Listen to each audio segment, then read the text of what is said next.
রাজধানীর ক্যান্টনমেন্টের থানায় লাইলা আখতারের করা মারধর ও হত্যা চেষ্টা মামলায় আদালতে আত্মসমর্পণ করে জামিন পেয়েছেন আলোচিত টিকটকার ও কন্টেন্ট ক্রিয়েটর আব্দুল্লাহ আল মামুন ওরফে প্রিন্স মামুন।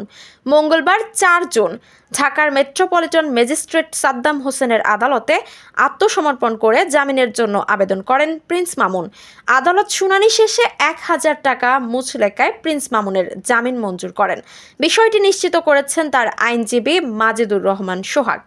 মামলা সূত্রে জানা যায়, ৩ বছর আগে প্রিন্স মামুনের সঙ্গে সোশ্যাল মিডিয়া ফেসবুকের মাধ্যমে পরিচয় হয় এই লাইলার। এক পর্যায়ে তাদের মধ্যে প্রেমের সম্পর্ক গড়ে ওঠে। দুই পরিবারের সম্মতিতে তাদের বিয়ের কথা চূড়ান্ত হয়। ওই সময় থেকেই প্রিন্স মামুন লাইলার বাড়িধারার DOHS এর বাসায় থাকা শুরু করেন। এরপর প্রিন্স মামুন বিভিন্ন সময় নানা অজুহাতে লাইলার কাছ থেকে টাকা নিতেন। প্রায় সময় মাদক সেবন করে গভীর রাতে বাসায় প্রবেশ করতেন এবং মাঝে মধ্যেই লাইলাকে মারধর করতেন প্রিন্স মামুন। গত বছরের ১১ ডিসেম্বর উত্তরায় একটি জন্মদিনের অনুষ্ঠান থেকে বাসায় ফেরেন লাইলা ও প্রিন্স মামুন। এরপর মামুন সহ আরও ২ জন মদ্যপানের জন্য মিরপুর যাওয়ার পরামর্শ করেন। এ সময় লাইলা নিষেধ করলে উত্তেজিত হয়ে বিভিন্ন অশ্লীল ভাষায় গালিগালাজ করেন প্রিন্স মামুন। এক পর্যায়ে লাইলাকে মারধর ও হত্যা চেষ্টাও করেন তিনি।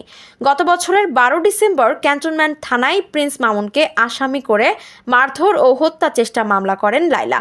সম্প্রতি এ ব্যাপারে প্রিন্স মামুনকে অভিযুক্ত করে আদালতে অভিযোগপত্র দাখিল করে ক্যান্টনমেন্ট থানা পুলিশ। সোমবার ৩ জুন পুলিশের দেওয়া অভিযোগপত্র আদালত গ্রহণ করে প্রিন্স মামুনের বিরুদ্ধে গ্রেপ্তারি পরোয়ানা জারি করেন।